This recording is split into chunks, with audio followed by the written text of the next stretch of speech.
আপনারা এখন শুনবেন বাংলাদেশের একজন জনপ্রিয় বক্তা আবু তোহা মোহাম্মদ আদনান হুজুরের ওয়াজ। ভিডিওটি সম্পূর্ণ দেখার অনুরোধ রইল।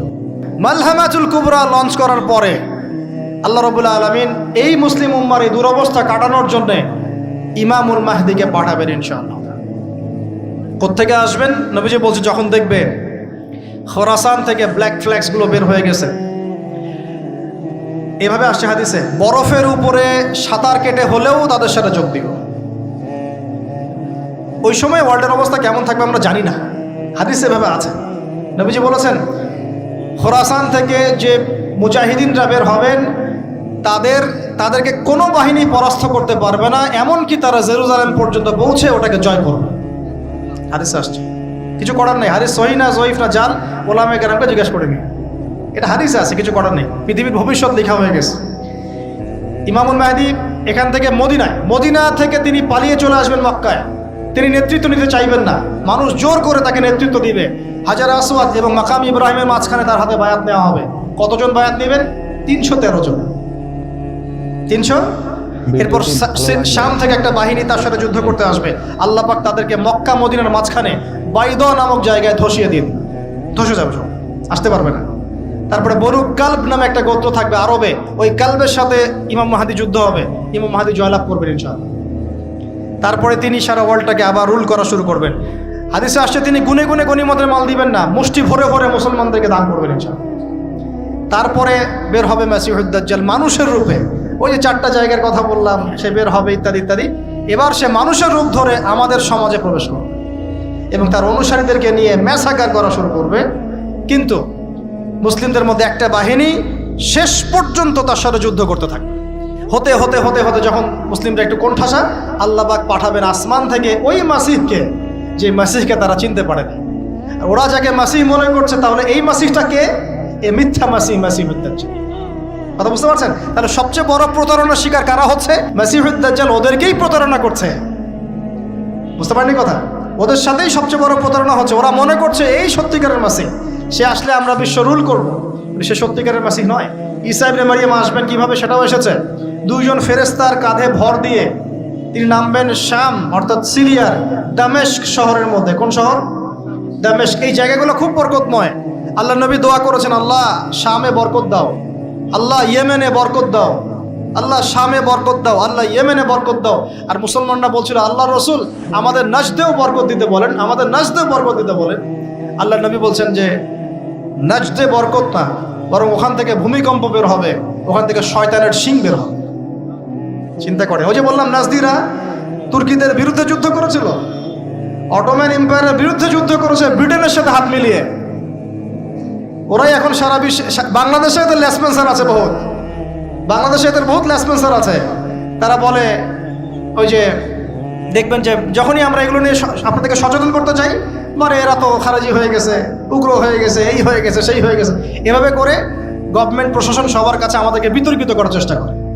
অথচ আমরা কি কারো শত্রু? আমরা কি এই আলোচনাগুলো করে ওয়ার্ল্ডের প্রেক্ষাপট বদলাতে পারবো? পারবো না। কিন্তু আমাদের প্রজন্মকে আমরা জানাতে তো পারবো, যাতে তারা আত্মবিশ্বাসী হয়ে গড়ে ওঠে যে আমরা এই নতজানু মনোভাব নিয়ে পৃথিবী থেকে যাবো না ইনশাআল্লাহ। আমরা পৃথিবী থেকে মাথা উঁচু করেই যাবো ইনশাআল্লাহ। মুসলিমদের হাতেই বিশ্বের বিজয় লেখা আছে, আস্তে আস্তে বিশ্ব ওদিকে যাবে, এটা তো ওদেরকে জানতে হবে। আমরা তো ওদেরকে জানাচ্ছি মাত্র। তো নাশ থেকে বের হবে শয়তানের শিং, এটা বলা হয়েছে। যাই হোক, এখন ঈসা ইবনে মারিয়াম আসবেন এই সিরিয়ার দামেস্ক, চুল দিয়ে টপ টপ করে পানি পড়তে থাকবে, মুক্তা ঝরছে এরকম পানি। তার নিঃশ্বাস যতদূর পর্যন্ত যাবে ততদূর পর্যন্ত কাফেররা মরতে থাকবে। সুবহান। এমনকি তিনি খুঁজতে খুঁজতে দাজ্জাল পর্যন্ত আসবেন। দেখবেন যে মুসলিমদেরকে অবরুদ্ধ করে রাখা হয়েছে, বলবেন দরজা খুলে দাও, নামাজের ওয়াক্ত হবে, আজান দেওয়া হবে, ফজরের ওয়াক্ত। ভাই আমরা যদি ফজর মিস করি, আমরা আসলে ওই বাহিনীতে যোগ দিতে পারবো না, বেঁচে থাকলেও জানি না আমরা অত বছর থাকবো কিনা পৃথিবীতে, আল্লাহই ভালো জানেন, এটা আমরা জানি না।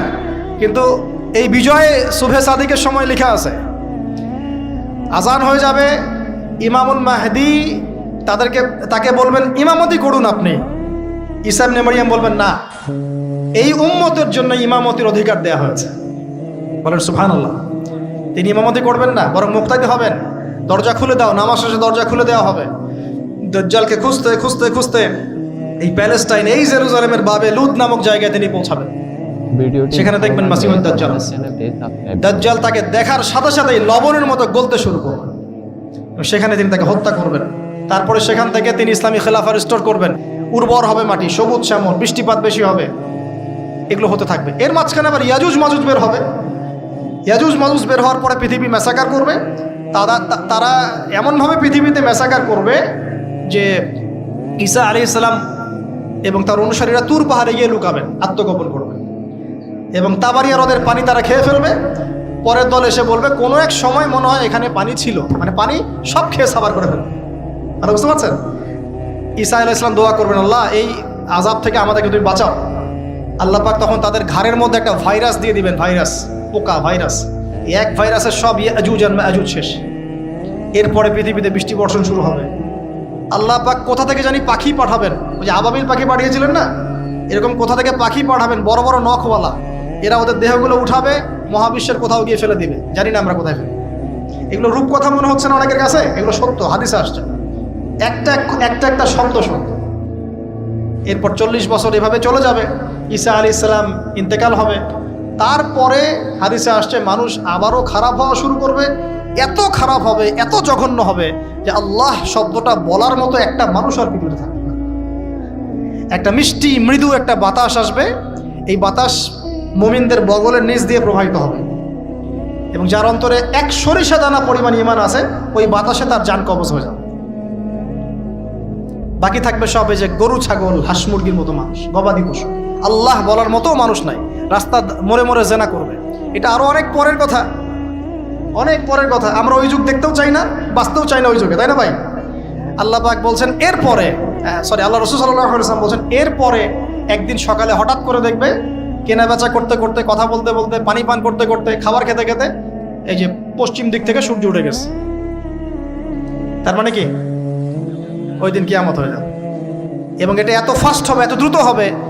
আল্লাহ রাসূল সাল্লাল্লাহু আলাইহি ওয়াসাল্লাম বলেছেন যে কেউ বাসায় ফিরে যাবে, আহাল পরিবারের সাথে একটা দেখা করবে, এই সুযোগ পাবে না। একদম ইনস্ট্যান্ট ডেট। একটা বজ্রনীনাদ, প্রচণ্ড মানে শব্দ, এটাতে বিকট একটা শব্দে পুরো মহাবিশ্ব তোলপাড় সৃষ্টি হয়ে যাবে, একদম শেষ। এই হলো সিঙ্গার প্রথম ফুক, শেষ, সব ডেট। এই যে আমাদের এত বাহাদুরি, এত কিছু সব শেষ। মানে পৃথিবী আস্তে আস্তে ওর শেষের দিকে যাচ্ছে।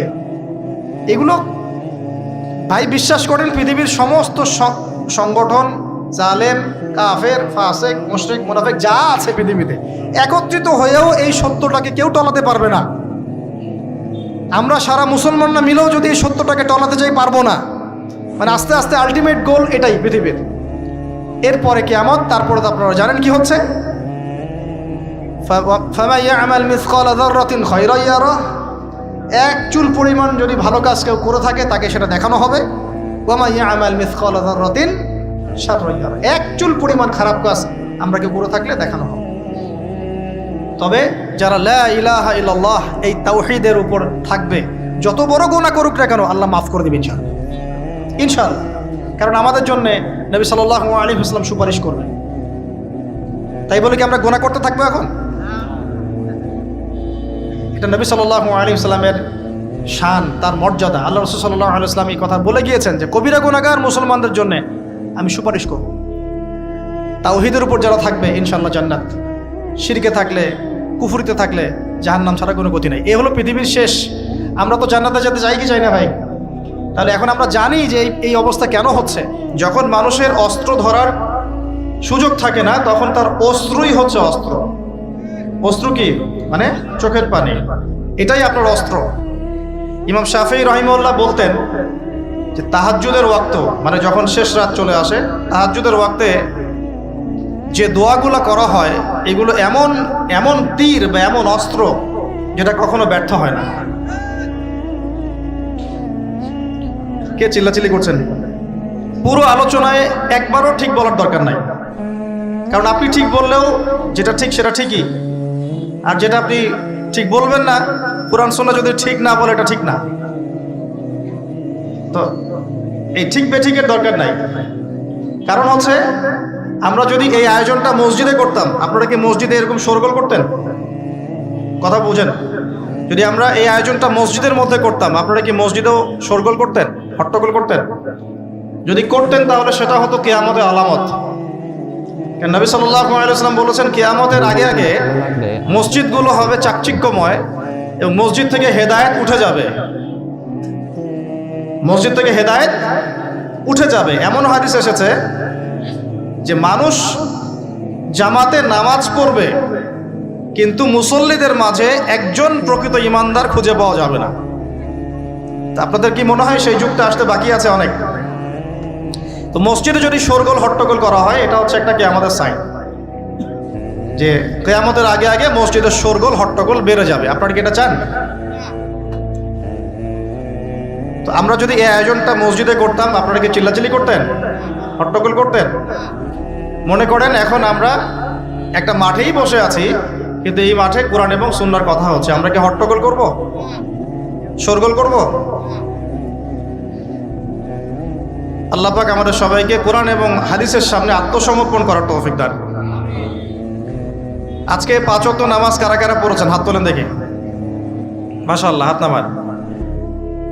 আজকে সারাদিনে সূরা কাহাফ পড়েছেন কতজন? ঠিক আছে, অনেস্টির সাথেই বলেন। মাশাআল্লাহ। জুমার দিনে সূরা কাহাফ তিলাওয়াত করতে হয়, এটা কি আপনাদেরকে কেউ বলেছে না বলে নাই? এটা কি জানা আছে না জানা নাই? জানা আছে? আচ্ছা, কেন প্রত্যেক জুমায় সূরা কাহাফ তিলাওয়াত করতে হবে? কেন? নবী সাল্লাল্লাহু আলাইহি ওয়াসাল্লাম বলেছেন, একটু মনোযোগের সাথে শুনতে হবে আর মনোযোগটা ধরে রাখার চেষ্টা করেন। 1 ঘন্টা 1.5 ঘন্টার ব্যাপার।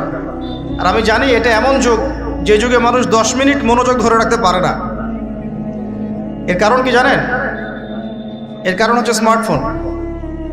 এর কারণ কি? যে যত বেশি স্মার্টফোনে এডিক্টেড, তার মনোযোগ ধরে রাখার ক্ষমতা তত কম। আমরা এখন মনোযোগ ধরে রাখতে পারি না, এটা একটা অন্যতম কারণ।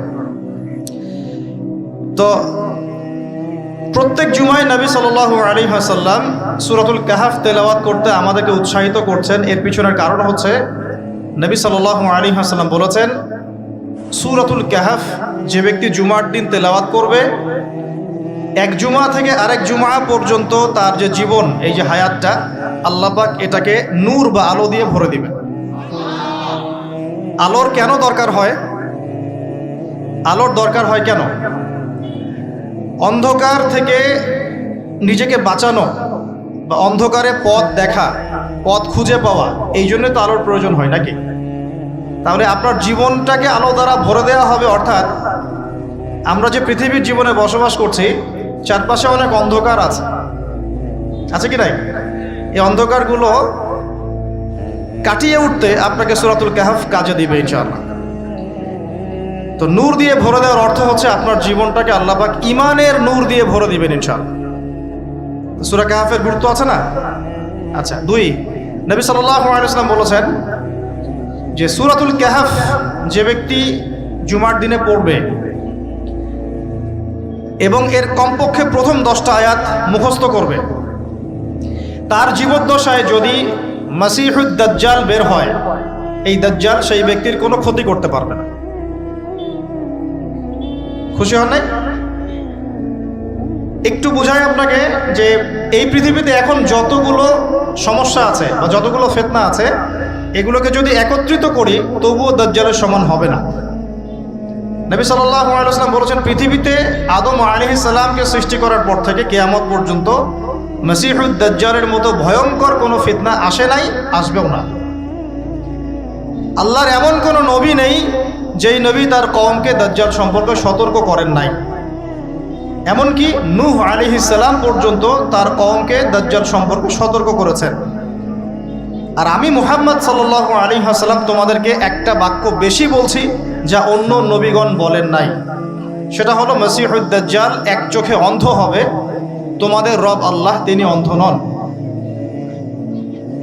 যে ব্যক্তি জুমার দিনে সূরা কাহাফ তেলাওয়াত করবে এবং সূরা কাহাফের প্রথম 10টা আয়াত কমপক্ষে মুখস্থ করে রাখবে, এর হক আদায় করবে, তার জীবদ্দশায় যদি দাজ্জাল বের হয়, দাজ্জাল তার কোনো ক্ষতি করতে পারবে না। পৃথিবীতে যত ফিতনার ফাসাদ এখন দেখছেন, শিরকের ফিতনা, বেহায়াপনা, বেপর্দা, রিবা বা সুদ, মাদক, দুর্নীতি, জুলুম, নির্যাতন, চুরি, ডাকাতি, যত কিছু সব কিছুকে একত্রিত করলেও দাজ্জালের সমান হবে না। তাহলে আমরা কি এই ফিতনাগুলো থেকে বেঁচে থাকতে পারছি? ভালো লাগলে আমাদের চ্যানেলটি সাবস্ক্রাইব করুন। আপনি কি পর্নোগ্রাফির ফিতনা থেকে মুক্ত?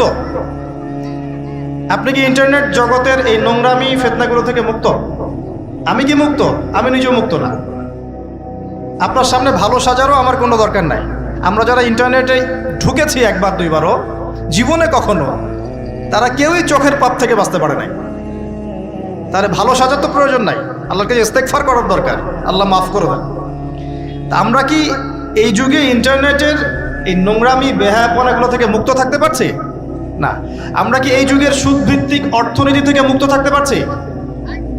আমাদের যুব সমাজ কি এই যে টিকটক বলেন, পাবজি বলেন, ফ্রি ফায়ার বলেন, মাদক বলেন, কিশোর গ্যাং বলেন, এগুলোর ফিতনা থেকে তারা কি মুক্ত? আমাদের মেয়েরা কি ফেমিনিস্ট রেভলিউশনের ফিতনা থেকে মুক্ত? আমাদের মেয়েরা কি বেপরদামির ফিতনা থেকে মুক্ত? যুবক যুবতীরা কি হারাম অ্যাফেয়ার্সের ফিতনা থেকে মুক্ত?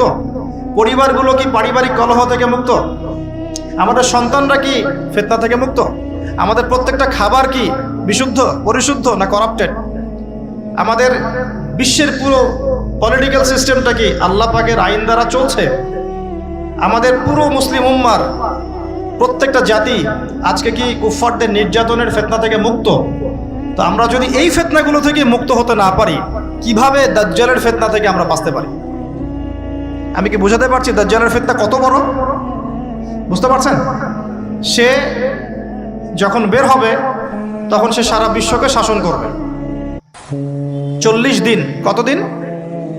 যার প্রথম দিনটা হবে 1 বছরের সমান, দ্বিতীয় দিনটা হবে 1 মাসের সমান, তৃতীয় দিনটা হবে 1 সপ্তাহের সমান, বাকি দিনগুলো হবে আমাদের দিনের মতো।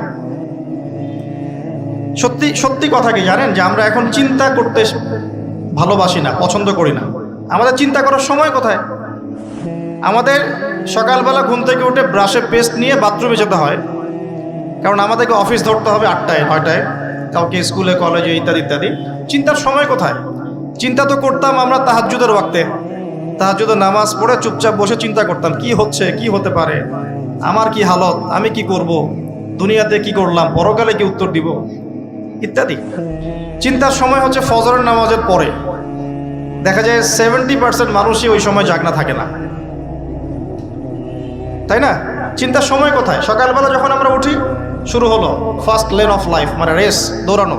আমরা ঢাকার ফ্লাইওভারের উপর উঠে দেখি মানুষ ছুটছে, খালি ছুটছে। 1 সেকেন্ড কেউ কাউকে ছাড় দিবে না। তখন গাড়ি ড্রাইভ করছে, 1 সেকেন্ড সে যে ছাড় দিবে, একটু দাঁড়াবে, আমরা চলে যাব, সাইড দিবে না, কারণ ও আর প্রতিযোগিতায় আছে কে কার আগে যেতে পারে। কেউ কাউকে ছাড় দেয় না। তো এটা কি কিসের প্রতিযোগিতা? দুনিয়ার। এই ব্যস্ততা কিসের বলেন? দুনিয়ার। এখন এই ব্যস্ততার সময় ঠান্ডা মাথায় চিন্তা করার সময় কোথায়? এই যে আমি বললাম একটা হাদিস, এই হাদিসটা তো চরমভাবে বিশুদ্ধ, যে দাজ্জালের প্রথম দিনটা হবে 1 বছরের সমান। কখনো কি ভেবেছেন যে 1 বছর একটা দিন কিভাবে হতে পারে? 1 বছরের সমান যদি একটা দিনকে হতে হয় বাহ্যিকভাবে, তাহলে তো এই মহাবিশ্বে বড় কিছু হতে হবে, যাতে পৃথিবীর আর্নিক গতি থেমে যাবে বা স্লো হয়ে যাবে। সায়েন্সে পড়েছেন এখানে কেউ কি আছেন? ফিজিক্সে পড়েছেন? ওই যে ভাই, আচ্ছা আপনি বলেন, পৃথিবীর গতি যদি না কমে তাহলে কিভাবে একদিন এত বড় হবে? এটা কি সম্ভব ভাই? সায়েন্সে, উনি সায়েন্সে পড়েছেন, ফিজিক্সে। তাহলে কি মহাবিশ্বে এমন কিছু হতে যাচ্ছে?